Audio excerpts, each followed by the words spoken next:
Bismillahirrahmanirrahim. Assalamu alaikum wa rahmatullahi wa barakatuhu. First of all, I would like to extend my thanks to the management of Institute of International Peace Conference and Institute of International Peace Leaders for inviting me into such a beautiful and amazing gathering. My name is Hammad Safi, and people call me Little Professor by their love and affection. But I am not a professor actually. And when you look at the work of a professor is the one who professes. And when it comes to professing, so the first thing he professes is peace. And today, I am here to unveil the concept of peace. I would like to ask a simple question from all of you. The one who thinks that peace is the solution to all the problems, please raise your hands. If you think that peace is the problem to all the solutions, please raise your hands. If you look at a country which is not peaceful, you won't find educated mindsets there. You won't find political stability there. You won't find medical prosperity there. You won't find higher standards of life there. So if you think that if we can solve all of these problems through peace, you can raise your hands, please. Okay, now, thank you very much. Now, some of you raised the hands, but I will not raise my hand. Because what I think is that peace has become a problem for the entire globe. Peace has become a problem for each and every Homo sapien living on the surface of planet Earth. It has become a global issue. It has become a global problem. Now there are two kinds of concepts, human and humanity. And these two are the concepts which can never ever be separated from each other. And when you look at the service of humanity, so the biggest service to humanity is spreading the awareness of peace and implementing the peace into reality. This is what the biggest service to humanity is. And this is what our Prophet Muhammad sallallahu alaihi wasallam taught us. Prophet Muhammad sallallahu alaihi wasallam said that, verily the best of you all in the sight of Allah is the one who starts greeting of peace. And he also said that the most hated in the sight of Allah is the one who is the most quarrelsome person. You know the quarrelsome person, the one who fights a lot. Once addressing to the people of Medina Munawwara, Prophet Muhammad, peace be upon him, sallallahu alaihi wasallam, said that he talked about three things only, that, O people, spread peace, feed hungry, and pray at the time of night when people are sleeping, you will enter the paradise in peace. He talked about only these three things. And the first one was peace. You will find many people around the earth, you will find many people around the globe talking about peace, signing agreements on peace, talking about the solutions of peace. Lots of seminars and lots of gathering are conducted on the awareness of peace. But you won't find any person talking about the implementation of peace. You won't find anyone implementing the peace into the reality. There are very less people working on these things.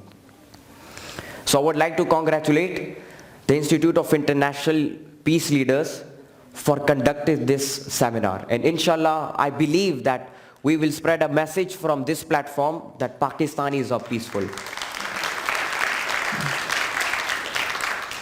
Now, if you look at the world nowadays, as I said before, that peace has now become a major problem for the whole world. If you look inside the world, you will find different continents fighting with each other. If you go inside the continent, you will find different countries fighting with each other. If you go inside the country, you will find different kinds of ethnic clashes there. And if you go inside the provinces of the country, you will find different kinds of cities fighting with each other. In the cities, you will find different kinds of societies fighting with each other. And in these societies, you will find different kinds of families fighting with each other. Now let me ask you a simple question. A child looking at his father, watching his father being angry on someone, or being violent, or being angry on anything, and he's watching violent movies and he's watching his society which is full of violence, full of fight, there's no peace there. So will that child, when he grows, will he become the peace ambassador? Definitely not. What he'll become, he'll also become as violent as his father and as his environment or his society was.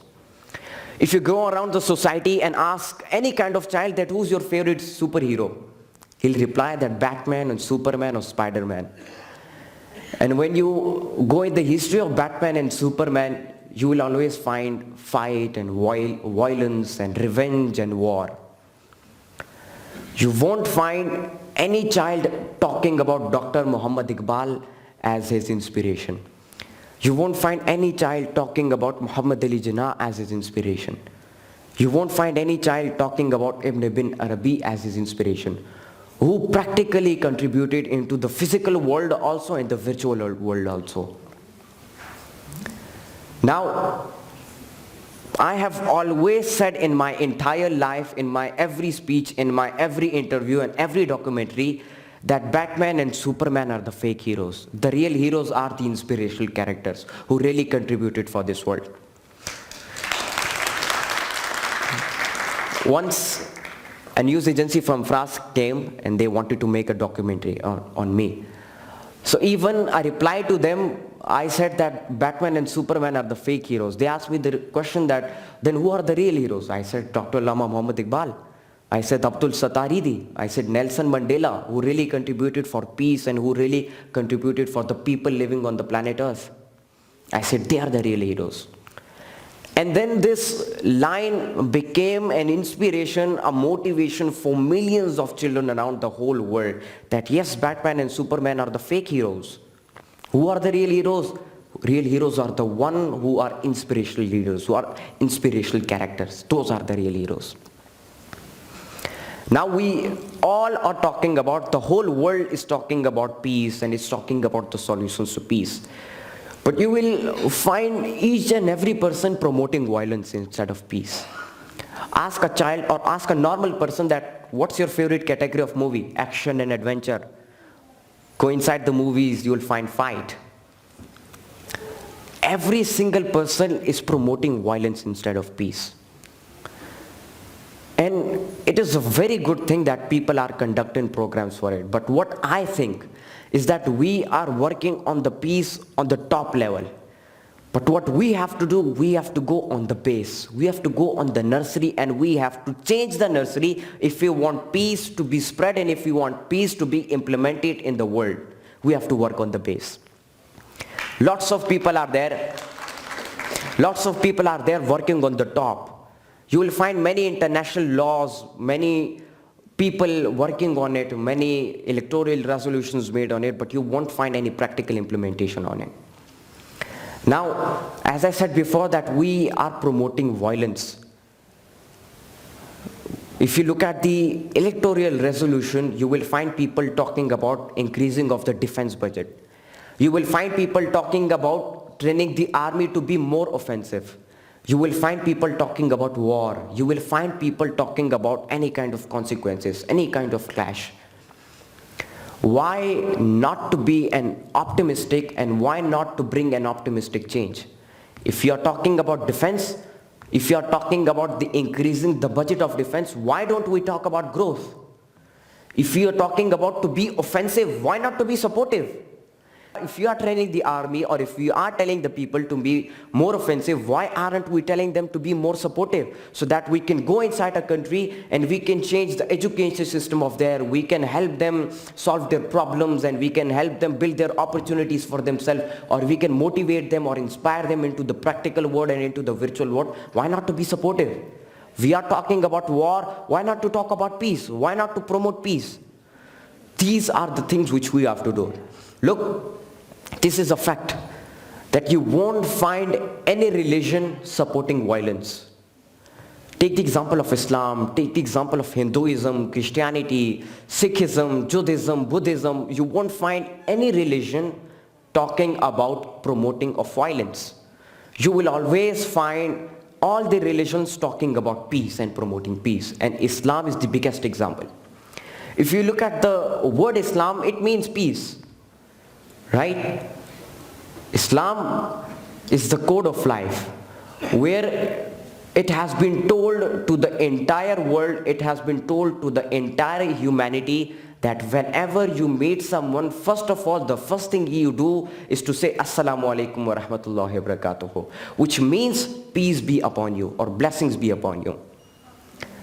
This is what Islam and Prophet Muhammad sallallahu alaihi wasallam taught us, and they are teaching us.